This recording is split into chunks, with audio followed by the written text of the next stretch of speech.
Hello students, welcome to R unique study centre. আমি রাজু, তোমাদের বন্ধু ও স্টাডি কোচ। আজকে তোমাদের ইংরেজির দ্বিতীয় পরীক্ষার যে 3 নম্বর স্কুলটা রয়েছে, চাকদা পূর্বাঞ্চল বিদ্যাপীঠ এইচএস, এই স্কুলের সব প্রশ্নের উত্তরগুলো করাবো। সো তোমরা প্রথম থেকে শেষ পর্যন্ত ক্লাসটি দেখতে থাকো। আর তোমরা যদি এই পরীক্ষার অর্থাৎ দ্বিতীয় পর্যায়ক্রমিক মূল্যায়নের প্রত্যেকটা স্কুলের অ্যান্সার পিডিএফগুলো নিতে চাও, তাহলে তোমরা স্ক্রিনে দেওয়া হোয়াটসঅ্যাপ নাম্বারে আমাকে মেসেজ করতে পারো। ওকে, তাহলে চলো বেশি দেরি না করে শুরু করি আজকের ইংরেজি ক্লাস। দেখো, তোমাদের প্রথমে রিডিং স্কিল অর্থাৎ সিনে কি বলেছে, read the text carefully and answer the following questions. পাঠ্যটি ভালো করে পড়ো এবং নিচে দেওয়া প্রশ্নগুলির উত্তর করো।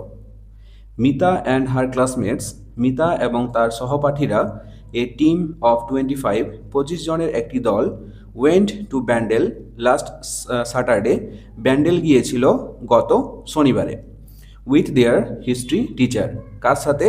তাদের ইতিহাস শিক্ষিকার সাথে। They visited the Bandel church, তারা ব্যান্ডেল চার্চে গিয়েছিল। ইট ওয়াজ দেয়ার ফার্স্ট আউটিং, এটা ছিল তাদের প্রথম ভ্রমণ। ফার্স্ট আউটিং মানে হচ্ছে প্রথম ভ্রমণ। সো এভরিবডি ওয়াজ এক্সাইটেড, তাই তারা সকলেই ছিল খুবই উত্তেজিত। এক্সাইটেড মানে হচ্ছে উত্তেজিত। দেয়ার বাস স্টার্টেড ফ্রম চন্দননগর, তাদের বাস যাত্রা শুরু করেছিল চন্দননগর থেকে। অন দেয়ার ওয়ে, রাস্তাতে, দ্য টিচার আস্কড দেম, শিক্ষিকা তাদেরকে জিজ্ঞাসা করেছিল, whether anyone had visited the Bandel church before, তোমাদের মধ্যে এখানে কেউ আগে ব্যান্ডেল চার্চ গিয়েছিলে? Most of them had not, বেশিরভাগ যায়নি। সো দে রিমেন্ডস সাইলেন্ট, তাই তারা নিস্তব্ধ হয়েছিল বা তাই তারা চুপ হয়েছিল। মিতা ওয়াজ অ্যান এক্সেপশন দো, যদিও মিতা বাদে। সি সেড উইথ অ্যান্থিসিউজম, সে আগ্রহের সাথে বলল। অ্যান্থিসিউজম মানে হচ্ছে আগ্রহ, আগ্রহের সাথে। ইয়েস ম্যাডাম, হ্যাঁ madam. I have visited the place before, আমি ওই জায়গায় আগে গিয়েছিলাম।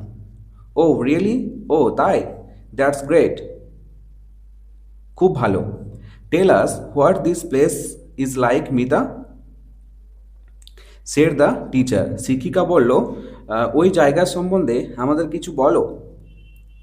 Everybody was looking at Mita with keen interest, everybody সকলেই ওয়াজ লুকিং অ্যাট মিতা, মিতার দিকে তাকিয়ে রইল, উইথ কিন ইন্টারেস্ট, কিন ইন্টারেস্ট মানে হচ্ছে অধীর আগ্রহে। তাহলে এটা ছিল তোমাদের সিন। এরপর দেখো প্রশ্নগুলো। এতে কি বলেছে, choose the correct answer from the given alternatives, বিকল্পগুলির মধ্য থেকে সঠিক উত্তরটি নির্বাচন করো। এটা দেখো, the bus started from Bandel Chandannagar নাকি কলকাতা। তাহলে বাসটি যাত্রা শুরু করেছিল কোথা থেকে? এটা হবে অপশন নাম্বার 2, চন্দননগর থেকে। বিটা দেখো, the text gives information about the, এই পাঠ্যটি কোন বিষয়ের তথ্য দেয় বা কোথাকার তথ্য দেয়? এটা হবে ব্যান্ডেল চার্চ, ব্যান্ডেল চার্চের তথ্য দেয়। সিটা দেখো, dash has visited the Bandel church earlier, কে ব্যান্ডেল চার্চে আগে ভ্রমণ করেছিল বা ব্যান্ডেল চার্চে আগে গিয়েছিল, কে? এটা হবে মিতা, অপশন নাম্বার 1। এরপর দেখো বিয়ে কি বলেছে, অ্যান্সার দ্য ফলোয়িং কোশ্চেন্স, নিচের প্রশ্নগুলির উত্তর দাও। এ দিকের প্রশ্ন দেখো, where did Mita and her classmates go last Saturday, গত শনিবারে মিতা এবং তার সহপাঠীরা কোথায় গিয়েছিল? তাহলে উত্তরটা দেখো, Mita and her classmates, Mita এবং তার সহপাঠীরা, ওয়েন্ট টু ব্যান্ডেল, ব্যান্ডেলে গিয়েছিল, to visit the Bandel church last Saturday, মানে গত শনিবারে ব্যান্ডেল গিয়েছিল ব্যান্ডেল চার্চ দেখতে। বিয়েটা দেখো, who accompanied Mita and her classmates, Mita এবং তার সহপাঠীদের সাথে কে ছিল? তাহলে উত্তরটা হবে, their history teacher accompanied Mita and her classmates on the trip, ওই ট্রিপে মিতা এবং তার সহপাঠীদের সাথে তাদের ইতিহাস শিক্ষিকাও ছিলেন। ওকে, সিটা দেখো, হোয়াই ওয়াজ এভরিবডি এক্সাইটেড, কেন সকলেই উত্তেজিত হয়েছিল? তাহলে উত্তরটা দেখো, এভরিবডি ওয়াজ এক্সাইটেড বিকজ, সকলে উত্তেজিত হয়েছিল বিকজ, কারণ ইট ওয়াজ দেয়ার ফার্স্ট আউটিং, এটা ছিল তাদের প্রথম ভ্রমণ, তার জন্য সকলেই উত্তেজিত হয়েছিল। বোঝা গেল? এরপর দেখো সিএ কি বলেছে, fill in the table with information from the given text, পাঠ্য থেকে তথ্য নিয়ে নিচের যে ট্যাবেলটা রয়েছে এটা পূর্ণ করো। তাহলে এটা দেখো, name of the monument visited, মানে যে জায়গাতে গিয়েছিল, সেই যে মনুমেন্টটা দেখতে গিয়েছিল, অর্থাৎ যে স্মৃতিসৌধটা দেখতে গিয়েছিল সেটার নাম কি, এটা হবে ব্যান্ডেল চার্চ। বিয়েটা দেখো, place where the monument is situated, অর্থাৎ ব্যান্ডেল চার্চ কোথায় অবস্থিত, এটা হবে ব্যান্ডেলে। সিএটা দেখো, নাম্বার অফ পার্টিসিপেটিং মেম্বার্স, কতজন পার্টিসিপেট করেছিল ওই ট্যুরে, তাহলে এটা হবে 25, মানে 25 জনের একটা দল ছিল, তাই না? ডিএটা দেখো, মুড অফ ট্রান্সপোর্ট, কিসে গিয়েছিল, তারা বাসে গিয়েছিল, তাহলে এটা হবে বাস। এরপর ডিএ দেখো কি বলেছে, find out words from the given passage which mean the following, নিচে যে ওয়ার্ডগুলো রয়েছে এই ওয়ার্ডগুলির যেটা মিনিং ওয়ার্ড হবে সেটা প্যাসেজ থেকে খুঁজে নিয়ে লিখতে হবে। তাহলে এটা আছে দেখো গ্রুপ, গ্রুপ মানে হচ্ছে কি দল, তাহলে এটা হবে টিম। বিএটা আছে দেখো এ শর্ট আউটিং, একটা ছোট্ট ভ্রমণ, এটা হবে ট্রিপ। এরপর দেখো গ্রামার অ্যান্ড ভোকাবুলারিতে কি বলেছে, write a an or the properly in the blanks below, নিচের শূন্যস্থানে এ অ্যান আর দ্য বসাও। তাহলে এটা দেখো, dash Ganga is a holy river, এটা হবে the Ganga is a holy river. বিএটা দেখো, mister Sen is dash honest man, এখানে দেখো অ্যান হয়েছে, কারণ কি, এই যে অনেস্ট, HONEST, এইটার উচ্চারণ হনেস্ট হবে না, অনেস্ট হবে, অর্থাৎ ভায়েল সাউন্ড দিয়ে শুরু হচ্ছে, তার জন্য এখানে হয়েছে কি অ্যান। সিএটা দেখো, গ্র্যান্ডফাদার গেভ মি, এটা হবে এ ডল। তিনেরটা দেখো, underline the adverbs in the following sentences, নিচের বাক্যগুলির মধ্যে যেটা অ্যাডভার্ব হবে তার নিচে দাগ দিতে হবে। তাহলে এটা আছে দেখো, the train moved slowly out of the station, এটা হবে স্লোলি, স্লোলি এটা এই ওয়ার্ডটা হবে অ্যাডভার্ব। বিয়েটা দেখো, we won the match yesterday, আমরা গতকালের ম্যাচটা জিতেছি, তাহলে ইয়েস্টারডে এটা হবে অ্যাডভার্ব। এরপর চারে বলেছে দেখো, match the words in column A with their meanings in column B, column এতে কিছু ওয়ার্ড দেওয়া আছে এবং কলাম বিতে তাদের মানেগুলো দেওয়া আছে, সেগুলোর সাথে ভালো করে মেলাতে হবে। তাহলে দেখো এইটা কি রয়েছে, ডিসিপলস, ডিসিপলস মানে হচ্ছে শিষ্য, তাহলে এটা হবে স্টুডেন্টস মানে হচ্ছে ছাত্র, মিলিয়ে দাও। এরপরে আছে দেখো বিয়ে, টার্গেট, টার্গেট মানে কি লক্ষ্য, তাহলে এটা হবে গোল, মিলিয়ে দাও। এরপর আছে দেখো সাইলেন্স মানে নিস্তব্ধ, তাহলে এটা হবে কিপ কোয়াইট।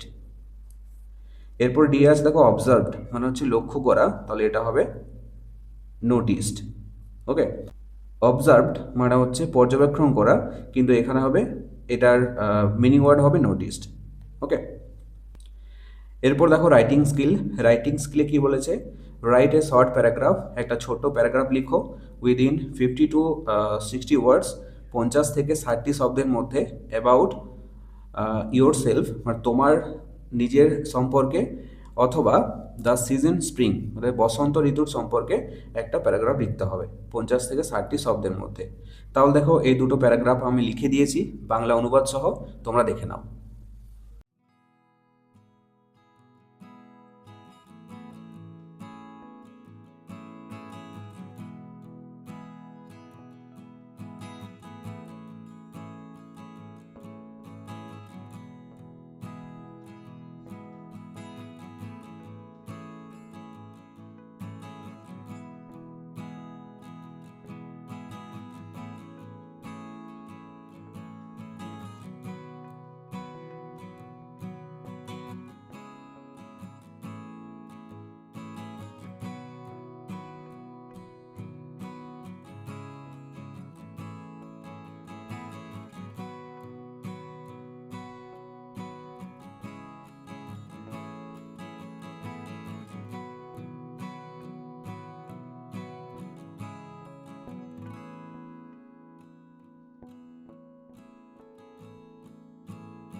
সো এই ছিল আজকের ক্লাসটি কেমন লাগলো অবশ্যই কমেন্ট করে জানাও, আর যদি ভালো লেগে থাকে তাহলে অবশ্যই একটি লাইক করে দিও। আর ছোট্ট বন্ধুরা, তোমরা যদি আমার চ্যানেলে নতুন হয়ে থাকো তাহলে অবশ্যই সাবস্ক্রাইব করে পাশে থাকা বেল আইকনটিতে প্রেস করে রাখো পরের ভিডিওগুলো পাওয়ার জন্য। তাহলে চলো, দেখা হচ্ছে নেক্সট কোনো ক্লাসে। ততক্ষণ পর্যন্ত বাই বাই, টেক কেয়ার।